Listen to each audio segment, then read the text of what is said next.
এটি হচ্ছে একটি স্মার্ট টিভি বক্স এবং এটির মডেল হচ্ছে TX20 Pro। তো চলুন আমরা দেখে নিই এটার বক্স কন্টেন্ট হিসেবে আমরা কি কি পাচ্ছি।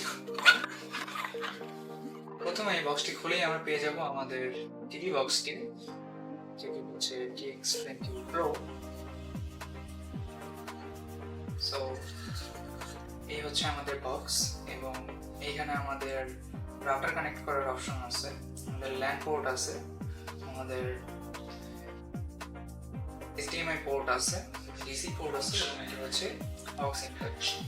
এবং এই সাইডে আমরা দুইটা USB পোর্ট পাবো এবং এটা দিয়ে আমরা SD কার্ড ইনসার্ট করতে পারবো। এবং এটার সামনে কিন্তু একটা LED ডিসপ্লে আছে, যেটার মাধ্যমে আপনি এটা দেখতে পারবেন।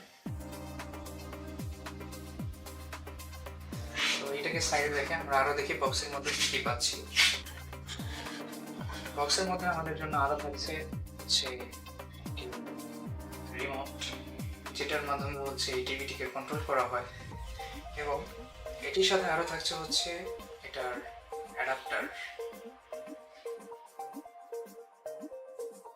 এরপর আরো দেওয়া আছে হচ্ছে এটার সঙ্গে একটি HDMI কেবল, যাতে আপনি খুবই ক্লিয়ারলি আপনার টিভির সাথে এটিকে কানেক্ট করে ব্যবহার করতে পারেন। এবং আছে একটি ইউজার ম্যানুয়াল। TX20 Pro এটি মূলত একটি 16GB ভ্যারিয়েন্টের স্মার্ট টিভি বক্স এবং এটার ইন্টারনাল স্টোরেজ হচ্ছে 256GB। এই প্রোডাক্টটি বর্তমানে আমাদের কাছে অ্যাভেলেবল আছে। প্রোডাক্টটির বিস্তারিত তথ্য ডেসক্রিপশনে দেওয়া থাকবে। ধন্যবাদ।